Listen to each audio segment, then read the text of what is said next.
भर्गो देवस्य धीमहि धियो यो नः प्रचोदयात्। ॐ अखण्डमण्डलाकारं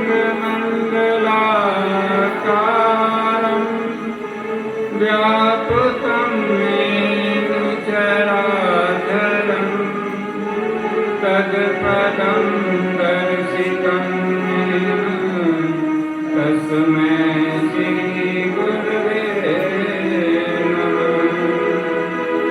आयातु देवी आयातु वरदे देवी गायत्री छन्दसा माता नमस्तुते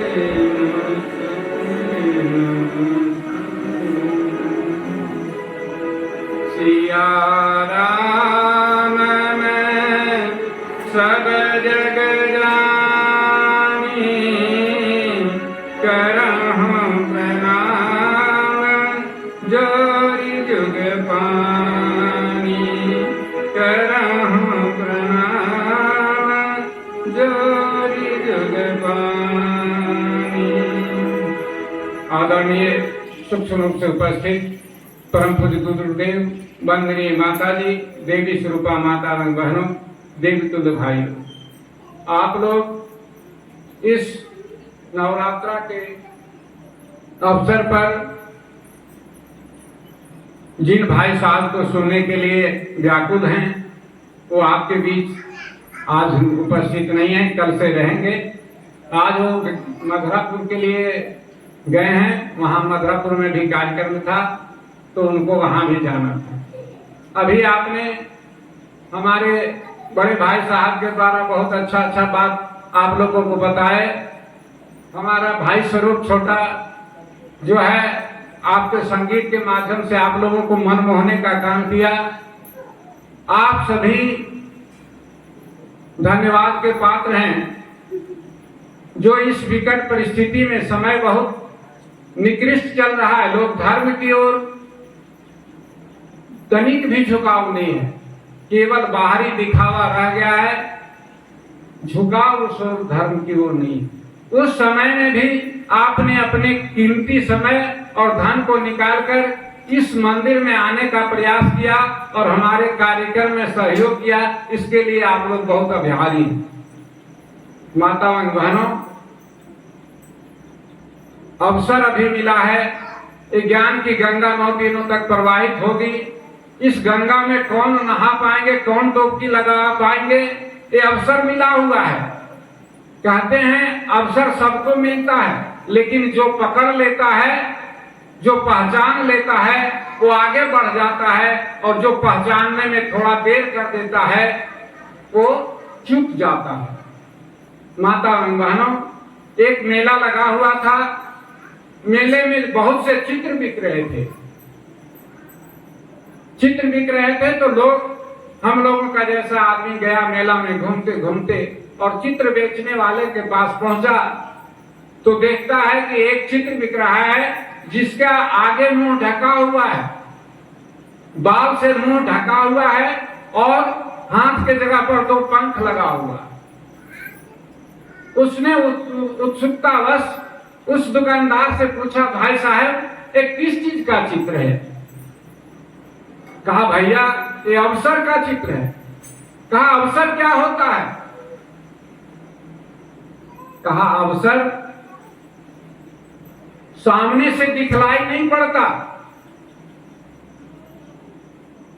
और जब आगे बढ़ जाता है तो उसको पंख लगा हुआ बहुत तेजी से निकल जाता, और पीछे से तुम पकड़ना चाहोगे तो बाल रहता ही नहीं है, इसलिए पकड़ाता नहीं है। माता बहनों, हम लोगों को भी 9 दिनों के लिए अवसर मिला है इस ज्ञान रूपी गंगा में स्नान करने का। आप लोग भाग्यशाली हैं। बहुत से लोग यूं ही घर में सोए पड़े होंगे, कहीं पर गप लड़ा होंगे, लेकिन वो यहां तक आ नहीं पाए। और अवसर है जब निकल जाता है, जो पहले परख लेता है उसको पकड़ लेता है, और जो नहीं पकड़ पाता, पीछे से पकड़ना चाहता है तो बात रहेगा तब नहीं पकड़ाएगा। कल हम कहेंगे नहीं 9 दिन के बाद भी कथा सुन लेंगे, तो फिर मिलेगा कथा क्या? इसलिए आप लोगों को अवसर मिला है, इस 9 दिनों में जो गंगा ज्ञान प्रवाहित हो रही है उसको अपने कानों से श्रवण कर, अपने हृदय में आत्मसात कर, अपने जीवन को धन्य बनाने का प्रयास करें। एवं तो ही मानव जीवन बहुत भाग्य से मिलता है। कहता है बड़ा भाग्य मानुष तन पावा, सुर दुर्लभ सद ग्रंथ ही गावा, सुर दुर्लभ सद ग्रंथ ही गावा। हम लोगों को बड़ा भाग्य से मानव जीवन मिला है, लेकिन हम कहां फिर कहे ये जीवन क्या है? पारसमणि है। जिस तरह एक भक्त था, वो रोज गुरु जी के दरबार में जाता था, उनकी सेवा शुश्रूषा करता था। गुरु जी को दया लगी कि ये बहुत गरीब है, तो उन्होंने गुरु जी ने कहा बेटा ऐसा कर, हमारे पास एक पारसमणि पत्थर है, तुम इसे ले जा 7 दिनों के लिए, और 7 दिनों के बाद ये पारसमणि हम ले लेंगे। क्या करेंगे? वापस ले लेंगे। शिष्य तो खुशी से उछल गया कि अब तो हमारी गरीबी दूर हो जाएगी। वह पारसमणि लेकर अपने घर को चला, पत्नी को बताया कि देखो गुरुदेव ने एक पारसमणि दिया है। ये पारसमणि क्या है? जब हम लोहा में इसको सटाएंगे तो सोना बन जाएगा, और सोना बनाकर हम बेचेंगे, घर बनाएंगे, परिवार को अच्छा स्कूल में पढ़ाएंगे, हम धनवान बन जाएंगे, दुनिया का सबसे अमीर व्यक्ति बन जाएंगे। लेकिन उसके अंदर एक कंजूसी वाला व्यक्ति आ गया, चूंकि कभी धन उसके पास था नहीं। कहते हैं वो संस्कार बन जाता है जिसमें आदमी बार बार जीता है। जिस तरह देखेंगे, अगर सुअर को, भैंस को अगर धो भी दीजिएगा तो कहां जाकर लौट जाता है? वो गादों में लौट जाता है। उसी तरह उस कंजूस आदमी को पारसमणि मिल तो गया, लेकिन उसके अंदर कंजूसी था कि कम दाम में थोड़ा खरीद लेते और एक के बाद ज्यादा लोहा खरीद लेते। वो किसी दुकानदार के पास गया, कहा भैया आपके पास लोहा है? तो उसने कहा हाँ भैया लोहा तो है, लेकिन थोड़ा सा है, और उसका कीमत कुछ ज्यादा बताया। तो उसने क्या किया? उस दुकानदार को छोड़ दिया और दूसरे के पास गया। ठीक इसी प्रकार वो अपना समय व्यतीत करते रहा, और उसी क्रम में 7वां दिन आ गया। 7वां दिन गुरु का आदेश था कि हम ये पारसमणि ले लेंगे। तो गुरु जी आ गए, कहा बेटा तुमने सोना बना लिया? कहा गुरुजी हम तो बना नहीं पाए। कहा क्यों बेटा? कहा हम तो अभी तक सस्ता लोहा और ज्यादा लोहा खोजने के फेर में एक भी तोला, एक भी कण सोना नहीं बना पाए। माता बहनों, इस कहानी का तात्पर्य अगर समझेंगे, मैंने पहला चौपाई कहा बड़ा भाग्य मानुष तन पावा, सुर दुर्लभ सद ग्रंथ ही गावा। ये मनुष्य जोनी जो आप लोगों हम सबों को मिला है, ये बड़ा कीमती है, ये पारस है, और ये 7 दिन में ही चल जाएंगे। 8वां दिन नहीं आएगा। क्या 8वां दिन? 7 दिनों के अंदर ही चल जाएगा। ये जीवन को 7 दिन के जोड़ लीजिए, रविवार से शुरू कीजिए तो रविवार, सोमवार, मंगलवार, बुधवार, बृहस्पतिवार, शुक्रवार, शनिवार, ये 7 दिन के अंदर ही हमारा प्राण निकल जाएगा। और ये पारस रूपी मणि जो ये शरीर हमारा है, जिससे हम स्वर्ग को भी जा सकते हैं। अगर अपने को ऊर्ध्वगामी बना लिया तो हम परमात्मा से मिल सकते हैं, वो मिल नहीं पाते हैं। और कंजूसे कहाँ लगा देते हैं? छोटे छोटे कर्मों में, घर बनाने में, पैसा कमाने में, और अपने जो जीवन को संभालना था उसको हम संभाल नहीं पाते हैं। और उस कंजूस शिष्य की तरह हमें भी एक दिन यह पारसमणि रूपी जो शरीर है इसको खोना पड़ेगा। इसलिए थोड़ा सा आप अपने बारे में समझें। हम मनुष्य हैं, हमें करना क्या चाहिए? एक मनुष्य का शरीर जिसके लिए देवता भी तरसते हैं, क्या आज देखेंगे? पूछ लीजिए, दीदी से पूछ ले, भाई लोग से पूछे, हाँ भैया कैसा चल रहा है? हाँ भैया बहुत अच्छा है। लेकिन थोड़ा देर अगर बैठेंगे तो कहेंगे क्या कहें, आज हमारा बेटा अच्छा नहीं है, हमारी पत्नी अच्छी नहीं है, हमारी सास अच्छी नहीं है, हमारी बहू अच्छी नहीं है। यही कहते एक दूसरों को शिकवा शिकायत करते रह जाते हैं और हम अपने को संस्कार जो देना चाहिए उसको दे नहीं पाते। और जिस कहते हैं भगवान जब तरसते थे, इसका मतलब इस जोनी में आकर कुछ जरूर अच्छा होता होगा। कहते हैं ये जोनी क्या है, मानव जोनी स्वर्ग के दरवाजे पर खड़ा है। 84 लाख जोनियों में भ्रमने के बाद मनुष्य जोनी मिलता है और ये कहां ले जाता है, इसका दरवाजा कहां से खुलता है? स्वर्ग में खुलता है। एक आदमी था, उसको क्या था, खुजली था। उसको क्या किया, अंधा था, उसको दिखलाई नहीं पड़ता था और उसे एक रूम में ले जाया गया। रूम में ले जाकर उसे खुला छोड़ दिया गया। जब खुला छोड़ दिया गया, कहा जाओ तुम इससे निकल जाओगे तो तुम्हें आजादी मिल जाएगी। तो वो क्या किया, दीवार के सहारे, देखते हैं अंधा आदमी दीवार को पकड़ ले गया, पकड़ते गया, दरवाजे से निकलता था तो दीवार के सहारा पकड़ता था, लेकिन जो ही दरवाजा पर आता था तो उसे खुजली होना शुरू हो जाता था और खुजली होता था तो दीवार से हाथ छूट जाता था और छूट जाता था तो चलते रहता था, तब तक फिर दरवाजा पार हो जाता था और वो दरवाजे से निकल नहीं पाता था। अगर काश वो दरवाजा वो दीवार को पकड़े रहता तो उसे दरवाजा मिल जाता।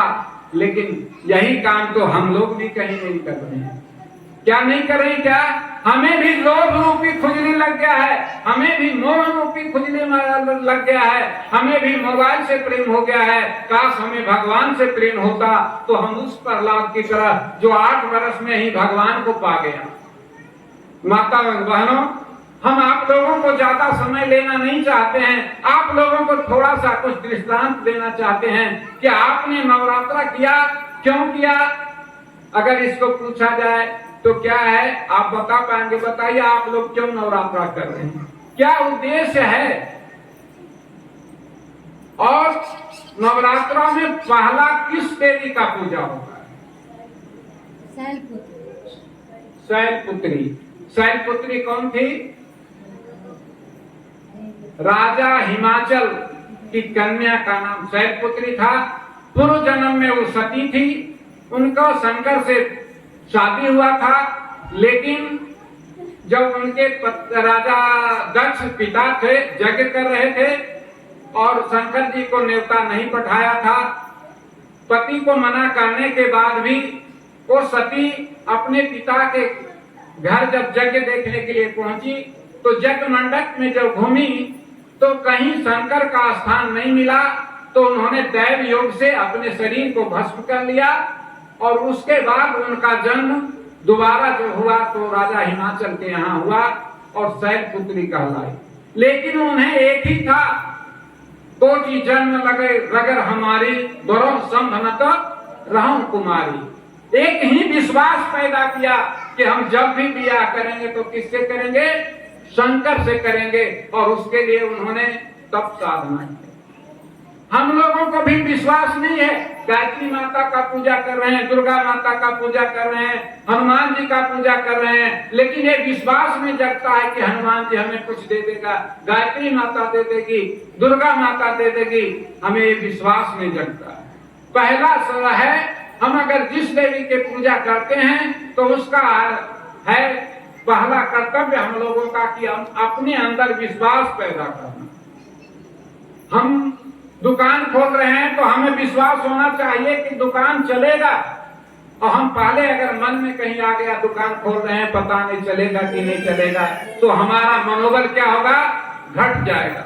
हम विद्यार्थी हैं, हम किसान हैं, जब बिचड़ा पार रहे हैं तो हम अगर मन में आ जाए कि इस साल में बारिश होगी नहीं कि नहीं होगी, तो बारिश भी हो जाएगी तो आपका बिचड़ा ही नहीं रहेगा, तो आप कुछ रोक पाइएगा क्या?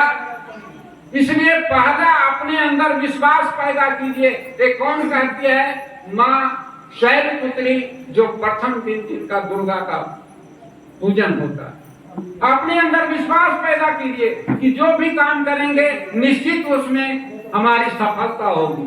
किसके माध्यम से? तो आपने अभी सुना गायत्री की बहुत महत्ता बताए, गायत्री मंत्र की महत्ता बताए। कहते हैं अगर थोड़ा सा सहारा किसी का लेना है तो भगवान से अपने आप को जोड़ लीजिए और वो भगवान आपको क्या करेगा, ये नव दुर्गा रूपी नाव पर सवार करके कलयुग रूपी भवसागर से आपको पार कर देगा। तो पहला नाव क्या है? विश्वास पैदा करना। और उस दुर्गा जो विश्वास पैदा करती है उसका क्या नाम हुआ? शैलपुत्री। समझ गए? दूसरा दुर्गा जिनका आज पूजन किए हम लोगों ने, ब्रह्मचारिणी, यानी ब्रह्मचर्य व्रत पालन कर तपस्या कर शंकर को पाने के लिए अगर पार्वती देखेंगे तो उन्होंने सैकड़ों हजारों वर्ष तक बेल का पत्ता सूखा हुआ खाया, बेल का पत्ता भी छोड़ दी तो केवल हवा पी कर रही। उसके बाद शंकर जी मिले थे। हम लोग क्या करते हैं? हम लोग उस बच्चे की तरह हैं। एक बच्चा क्या किया, गया बागीचा में पेड़ रोप दिया, पेड़ समझते हैं, गाछ लगा दिया और वो रोज जाता था, सुबह शाम पानी डालता था, लेकिन गलती क्या कर जाता था, उसको रोज उखाड़ कर देखता था कि पेड़ लगा कि नहीं लगा। तो बताइए पेड़ कभी लगेगा? क्योंकि विश्वास अगर हो जाता कि नहीं हम लगाए हैं तो जरूर लग जाएगा, तो रोज उसको उखाड़ कर देखता। क्या हम लोग भी यही कर रहे हैं? गायत्री मंदिर आते हैं, गायत्री माता का पूजा करते हैं तो रोज देखते हैं, अरे 5 दिन गए, पता हमारा बेटा लिया हुआ कि नहीं, हमारी बेटी लिया हुआ कि नहीं, हमारा नौकरी लगा कि नहीं, हमारा दुकान चला कि नहीं। अगर यहाँ नहीं चला तो फिर कहाँ चल गए? दुर्गा मंदिर। फिर वहां 5 दिन पूजा किए और फिर वहां से अगर नहीं कुछ मिला तो हनुमान जी के मंदिर चल गए। माता भगवानों, हम अपने मन को घुमाते रहते हैं, लेकिन जब तक आपके अंदर विश्वास नहीं होगा और विश्वास के साथ साथ जब तक आप साधना नहीं करेंगे।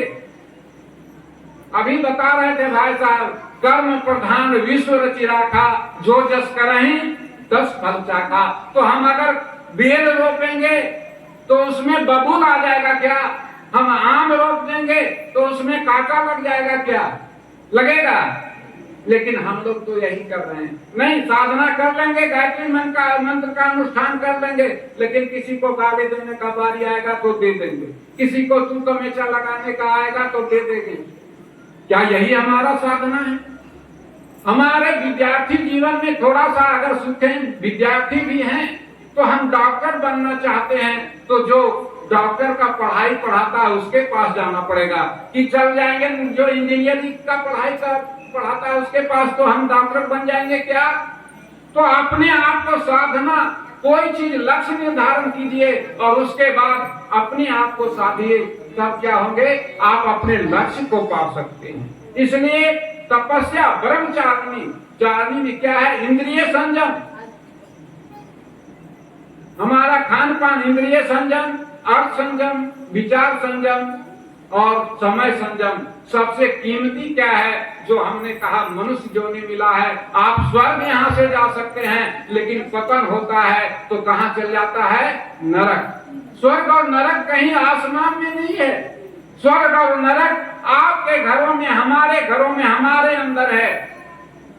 जिसके घर में भाईचारा है, प्रेम है, आपस में मेल जोल से रह रहा है, तो वह कहाँ निवास करता है? स्वर्ग में निवास करता है। और जो लड़ झगड़ रहा है, आज देखेंगे हर घरों में जाएंगे, कहने को तो हम लोग सब कहते हैं मनुष्य हैं, लेकिन सास बहू करती है झगड़ा, बेटा बाप लड़ाई, आज बना है जानी दुश्मन अपना ही ये भाई। ये है घर घर की कहानी, बदलो भैया। ये घर घर की कहानी है कि नहीं? हमारे गुरुदेव ने कहा, बेटा त्रेता में रावण को मारने के लिए राम आ गए, द्वापर में कंस को मारने के लिए कृष्ण आ गए, लेकिन इस कलयुग में हर आदमी के अंदर रावण बैठा है, हर आदमी के अंदर हिरण्याक्ष बैठा है, हर आदमी के अंदर हिरण्यकश्यप बैठा है। तो उसको किस चीज से मारेंगे? कैसे मार पाएंगे? कौन भगवान आएंगे? तो उन्होंने एक भगवान का नाम लिया, उसका नाम है प्रज्ञा। माता एवं बहनों, जब प्रज्ञा अवतार होगा, बुद्धि जागृत होगी, तो हमारे अंदर जो महिषासुर बैठा हुआ है उसको मर्दन कर देंगे। हाँ, माता का आपने आराधना किया, माँ आएगी तो माँ किसको मारी थी? खड़ा आप लोग बताएं, किसको मारी थी? शुंभ निशुंभ को, महिषासुर को। तो आज मर्दन करने का जरूरत है। दुर्गा तो आई है, दुर्गा आपको 9 देने के लिए आपके साक्षात बैठी हुई है आपके सामने, लेकिन मारना है तो सिंह निसिंह जो आपके अंदर बैठा हुआ है वो आ गई है। और आप लोग निवेदन करें उस माता से कि हे माँ, जो हमारे अंदर सिंह निसिंह रूपी राक्षस बैठा हुआ है, महिषासुर रूपी राक्षस बैठा हुआ है, उसको तुम मर्दन कर दे। हम उसमें प्रयास करेंगे और हमें थोड़ा ऊपर उठा दे। तुम इस क्या है, ये संसार रूपी बगिया है, इस संसार रूपी बगिया में हमको अगर सुंदर बनना है तो ये सुंदर बगिया कब बनेगा? जब आपका आचरण व्यवहार सुंदर होगा, अच्छा होगा। आप कितना भी सुंदर हैं, कितना भी संस्कारी हैं, लेकिन अगर आप चोरी कर रहे हैं तो आपको सजा मिलेगा कि नहीं मिलेगा? कहिए नहीं, हम तो बहुत सुंदर हैं, हम चोरियों कर लेंगे तो चलेगा? चलेगा क्या? आप बहुत ज्ञानी हैं, बहुत प्रवचन करते हैं, लेकिन क्या आप अगर किसी के बहू बेटी पर नजर डालेंगे तो आपको दंड मिलेगा कि नहीं मिलेगा? मिलेगा नहीं। तो हमें अपने कर्मों को ठीक करना है। सबसे पहले है अपने कर्म को देखिए। हाँ, पूजा है, पूजा क्या है? महात्मा गांधी ने कहा कर्म ही पूजा है, और हमारे गुरुदेव ने कहा है आदत बुरी सुधार लो, बस हो गया भजन, मन की तरंगे मार लो, बस हो गया भजन। हम अपनी आदतों को थोड़ा सा अगर सुधार लेते हैं तो 8 वर्ष के उम्र में जब भगवान प्रहलाद के लिए भगवान प्रकट हो गए, आप देखेंगे 8-10 वर्ष में आदि गुरु शंकराचार्य के लिए आ गए, तो आप थोड़ा सा एक भजन सुनेंगे, आदत बुरी सुधार लो, बस हो गया भजन। इसके बाद थोड़ा हम आगे बढ़ाएंगे आप लोगों को कहानी।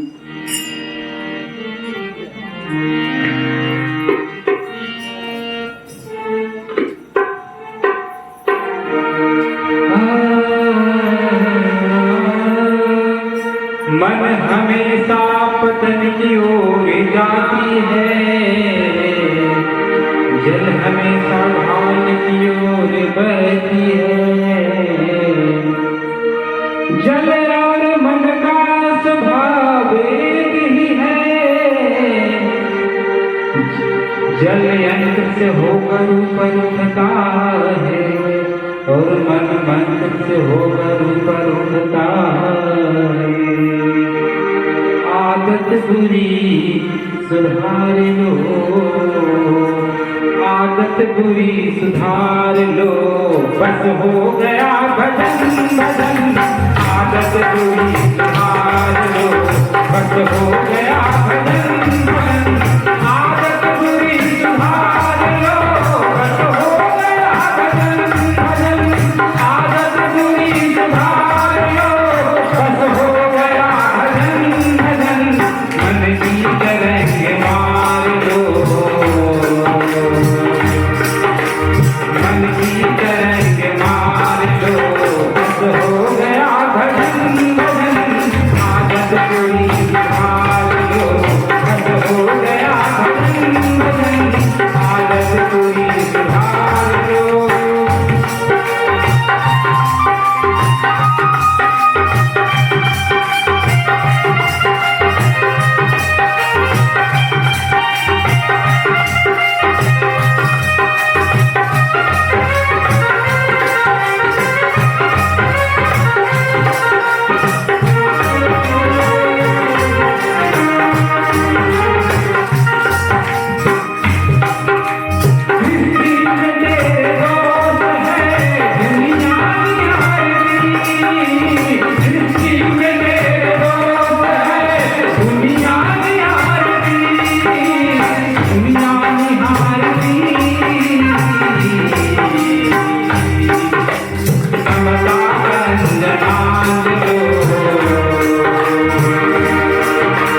समता का अंजन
सभी का भार लो, हो गया भजन भजन, आदत बुरी सुधार लो, हो गया भजन भजन, आदत बुरी सुधार लो।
सभी गुजार लो, बस हो गया भजन भजन, आदत बुरी सुधार लो, बस हो गया भजन भजन, आदत बुरी सुधार लो, बस हो गया भजन भजन, आदत बुरी सुधार लो, बस हो गया भजन भजन, बस हो गया भजन भजन, मन की करेंगे मार लो, मन की करेंगे मार लो, बस हो गया भजन भजन, आदत बुरी सुधार लो, बस हो गया भजन भजन, आदत बुरी सुधार लो, बस हो गया भजन भजन, बस हो गया भजन भजन, बस हो गया भजन। बोलिए गायत्री माता की, परम पूज्य गुरुदेव की, शांति कुंज हरिद्वार की। आप लोग सौभाग्यशाली हैं जो हमारे बीच इतना अच्छा अच्छा कलाकार आए हैं। आप लोगों को मन मोहने के लिए, आप लोगों को कुछ बताने के लिए, लेकिन आप लोग शायद समय निकाल नहीं पाते हैं, समय से नहीं आ पाते। हमारे भाई साहब लोग जब गा रहे थे तो 2-4 आदमी थे। गायक का मन कब पड़ता है? जो लोग समूह रहता, समूह नहीं रहेगा, सुनने वाला ही नहीं रहेगा तो उस गाना का क्या उचित। अभी आज कह रहे हैं दिखावा ज्यादा है। आज देखेंगे ये नवरात्रि न जाने कितने टोला में देखेंगे तो कलश बैठाए हुए होंगे। कलश तो बैठा हुआ है।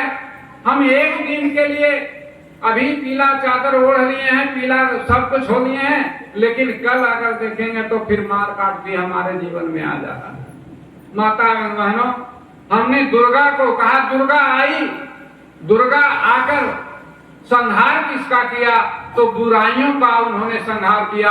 अब हम अपने दुर्गा पाठ करके अपने अंदर जो बुराई है उसका भी संहार नहीं कर पाते हैं। तो बताइए, ये जो हम दुर्गा कलश का स्थापित करते हैं या दुर्गा का जो आराधना करते हैं, तो उसका क्या उपयोगिता रह जाता है? थोड़ा सा सोचिए।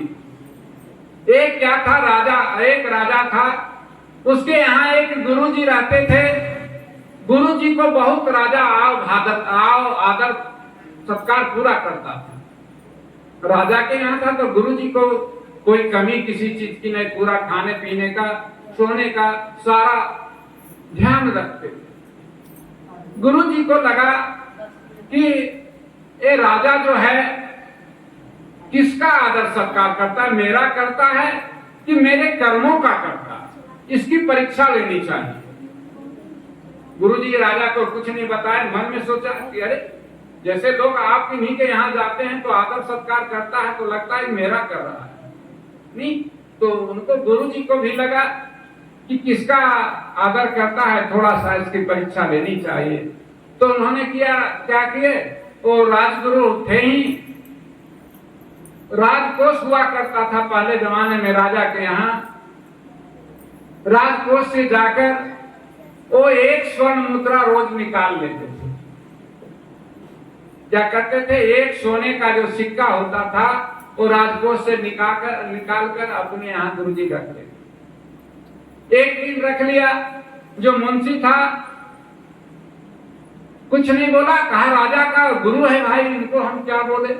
दूसरा दिन बोला, फिर निकाल, गुरुजी गए और 1 स्वर्ण मुद्रा निकाला और फिर अपने जेब में रख लिए और चले आए।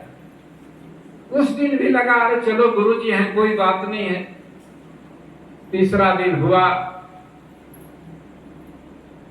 तब उन्होंने जब फिर स्वर्ण मुद्रा राजकोष से निकाला तो जाके उन्होंने राजा से कहा कि राजन, जो आपके गुरुजी हैं बात तो बहुत अच्छी बताते हैं, प्रवचन बहुत अच्छा कहते हैं, मंत्र अच्छा पढ़ के आपके हर कार्यों को, हर क्रियाकलाप को लक्ष्मी पूजा दुर्गा पूजा करवा देते हैं, लेकिन इनकी आदत थोड़ा खोटा हो गया है। कहा क्या हो गया? अरे महाराज, कहने में संकोच लगा। राजा कहा देखिए, थोड़ा हमारा जान अगर बकस दिया जाए तो हम कुछ बोले। कहा क्या बात है, बोलो तो। कहा देखिए, जो आपको गुरुजी है ना, कान कर सटा के बहुत धीरे से बोला कि रोज आपके राजकोष से 1 स्वर्ण मुद्रा निकाल लेते हैं। अरे तो हमारे गुरुजी चोरी करते हैं क्या? ऐसा नहीं हो सकता। तो एक दिन उन्होंने कहा देखिए, आप छुप जाइएगा। तो जो समय वो गुरुजी जाके राजकोष से निकालते थे, राजा वहीं पर कहीं छुप गया और ये गुरुजी गए टाइम से, फिर उन्होंने देखा कि कोई है यहाँ पास नहीं है, तो राजकोष से 1 स्वर्ण निकाल कर आ ही रहा था कि वहां पर जो संतरी था उन्हें हल्ला किया, देखिए राजन, गुरुजी के हाथों में अभी सोने का सिक्का है। राजा देखा तो देखा ठीक हाथ में गुरुजी का सिक्का है। उन्होंने गुरु को पकड़ लिया और कहा देखिए, आप चोरी किए हैं और चोरी को जो सजा होता है हमारे राज्य में वो आपको भोगना पड़ेगा। और उनको पकड़कर कहा हमारे यहाँ जब चोरी को जो करता है उसका विधान है कि दोनों हाथ काट लिया जाता है। अब गुरु थे, अब वही राजा जो आदर सत्कार कर रहा था, वही उनके नौकर चाकर सेवा कर रहे थे, वही अगर थोड़ा सा गलती किया, 1 सोने का सिक्का निकाल लिया, तो उनको क्या करा, वही राजा हाथ काटने के लिए तैयार हो गया।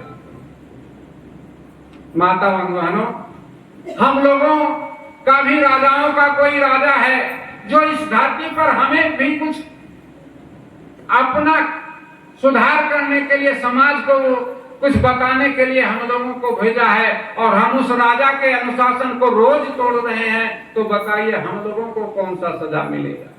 थोड़ा सा विचार कीजिए। हम इस धरती के राजा हैं।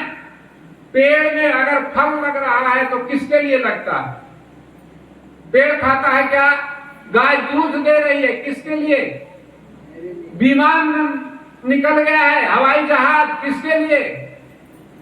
सारा काम आपके लिए हो रहा है। फल फूल, नदियां, तालाब, जंगल सब आपके लिए गुरुजी ने बनाया। वो राजा जो इस दुनिया का राजा है वो आपके लिए बनाया। लेकिन आप क्या कर रहे हैं? इस बगिया जो सुंदर है, संसार रूपी बगिया में पेड़ को काट रहे हैं, आदमी को काट रहे हैं, जानवर छोटे छोटे जीव हैं जिनको नहीं भक्षण करना चाहिए उनको भी खा रहे हैं, और किसी का मोबाइल तो किसी का पैसा चुरा रहे हैं, किसी को बहू बेटी पर नजर डाल रहे हैं। बोलिए आपके लिए भी कोई सजा होना चाहिए कि नहीं होना चाहिए? मन में विचार कीजिए। अध्यात्म कुछ नहीं है।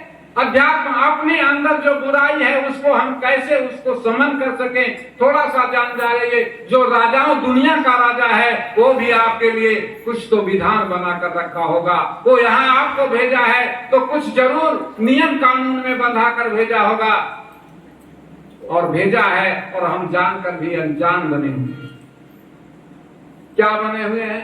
हम लोग क्या करते हैं? गायत्री माता मंदिर में जाते हैं, दुर्गा माता मंदिर में जाते हैं, हनुमान जी के मंदिर में जाते हैं, 10 रुपया 100 रुपया 50 रुपया का प्रसाद ले लेते हैं, और किसको खुश करना चाहते हैं? उस गायत्री को खुश करना चाहते हैं, उस दुर्गा को खुश करना चाहते हैं। अभी आप देखेंगे दुर्गा मंडा अगर चल जाएंगे तो हजारों दीपक रोज सुबह बिगा रहा है। उस मंदिर में तो दीपक रोज जला देते हैं 9 दिन, लेकिन कल देखेंगे बिहान होकर तो खैनी खाने वाला, गांजा पीने वाला, ताश खेलने वाला उस मंदिर में बैठा रहता है। उसके अंदर दीपक नहीं जल पाता है कि मंदिर में अगर दुनिया का पाप करवा के कुछ आता है तो मंदिर में कटाने लिए कहा जाता है, लेकिन हम तो मंदिर में पाप कर रहे हैं, ये कहाँ कटेगा?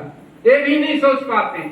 हम लोग क्या करते हैं? अक्षत चावल, रोली और चावल से प्रभु को जो रिझाते हैं, मन में श्रद्धा विश्वास नहीं, ढोंगी ही कहलाते हैं। प्रभु भाव के भूखे हैं। जो भक्त समर्पण करता है तो कृष्ण कन्हैया बन करके वह भक्तों का दुख हरता है। कब? जब आप समर्पण करते हैं, जब आपके अंदर श्रद्धा आ जाती है, तो आप देखेंगे द्रौपदी को लाज बचाने के लिए कौन आ गए थे? कन्हैया जी। कब आ गए? जब थोड़ा सा अंगुली कटा और अपने आंचल का साड़ी बांध की दी तब आए थे। आप देखेंगे अक्षय पात्र में जब विश्वामित्र मुनि अज्ञातवास में थे, उनके पास पहुंच गए और भोजन के लिए आज्ञा की, तो भगवान कृष्ण को पहुंचा, उन्होंने पुकारा और भगवान कृष्ण गए तो अक्षय पात्र से काननी अंगुली से खोद के थोड़ा सा साग खाकर, साग खाए तब तृप्त किए। किसको? पूरे ऋषियों को। माता बहनों, ये संसार क्या है? देना और लेना है।